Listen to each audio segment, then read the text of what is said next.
Robert Vadra, India's fastest multi-billionaire, an inside story. It took more than a century to reach there. Ambani, even with unlimited political help, took 50 years to become billionaire. But Delhi businessman Robert Vadra took just less than 10 years to become a multi-billionaire. How? Why Indian newspapers and television channels are scared to discuss this story. Reason is simple: Robert Vadra not an ordinary Indian businessman. He is in fact third in line to become India's next Prime Minister. Of course, Robert Vadra is son-in-law of India's power broker Antonio Mano aka Sonia Gandhi. No wonder Indian newspapers and television channels are too scared to discuss this subject. But we live in a free world. Let's freely discuss and applaud phenomenal growth of India's fastest billionaire businessman. Let's start with background of Robert Vadra from a period before his meeting his golden goose Priyanka.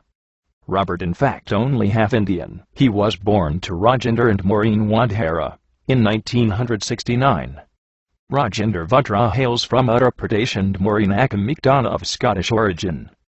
Before entering to India's royal family, Robert Vadra was running a recycle metal business, in simple terms collecting used industrial waste from companies and resell it, as you could imagine, not a golden egg-laying business. It's quite amazing that in next 10 years he grown into multi-billionaire. Robert Vadra met Priyanka Gandhi at the house of common expatriate friend Ottavio Quattrocchi. Yes, the surprise beau Forza scandal middleman Quattrocchi. Robert Vadra's marriage with Priyanka was in 1997. But it was followed by tragic and suspicious deaths of his brother, sister, and his father in the next decade. He had one brother, Richard Vadra, who was found dead in September 2003 at his Vasant Vihar residence under very suspicious circumstances. His sister Michelle, too, had natural death, died in a car accident in 2001. His father Rajendra Vadra committed suicide on April 2009 under very suspicious circumstances. But the story was not published widely by the Indian media. No one in India wants to bring shame to India's royal family.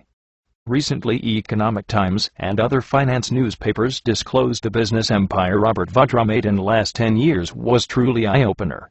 Hotels, planes, bars, antique chains, malls around prime locations in India with help of none other than India's #1 real estate company DLF.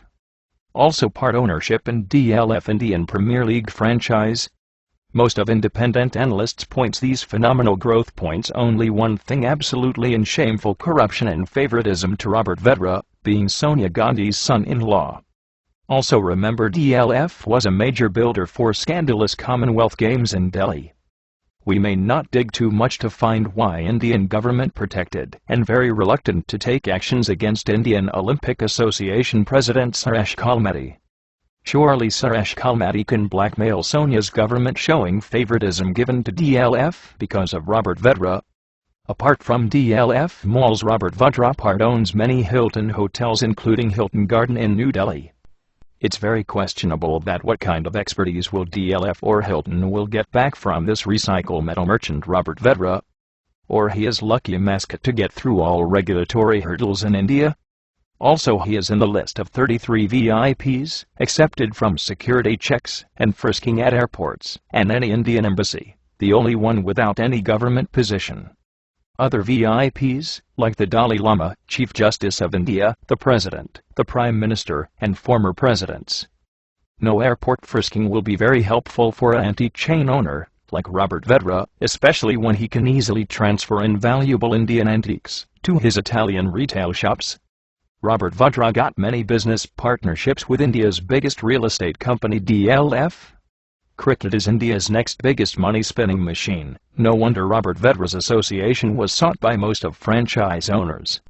Robert Vadra's association with Calcutta Knight Riders and Shah Rukh Khan is never reported in shameful Indian news media. Other scandal, where Robert Vadra associated, is none other than infamous 2G Spectrum scam.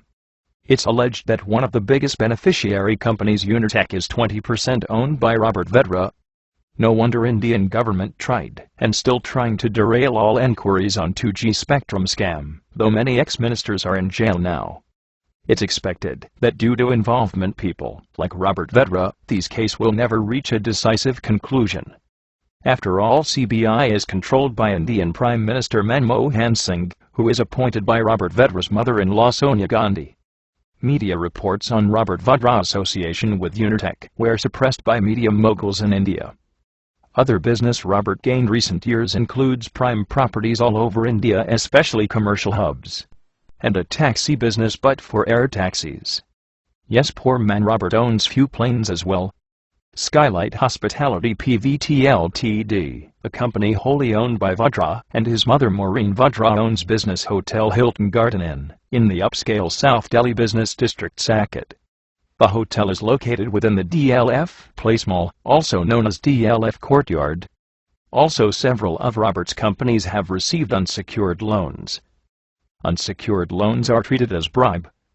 Yes, it's the same reason why Karunanidhi's daughter Connie Moshi in jail now, as she took unsecured loans from Unitech to start Kalinjar TV.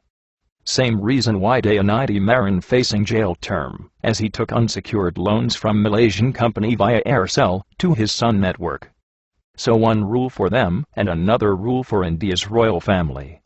It's ironic why India's top real estate company need help from a recycle metal merchant. Reasons are crystal clear. DLF need Indian power broker Sonia's son-in-law to get through many hurdles in their operations all over India. If this is not blatant misuse of power or favoritism, we might need to redefine those words. After the revolutions in Tunisia, Egypt, and Yemen, it's right time for India's 1.2 billion poor citizens to question their corrupt political leaders and media moguls. Join the second freedom struggle of Anna Hazare. Support Gandhians like Anna Hazare, not fake Gandhis.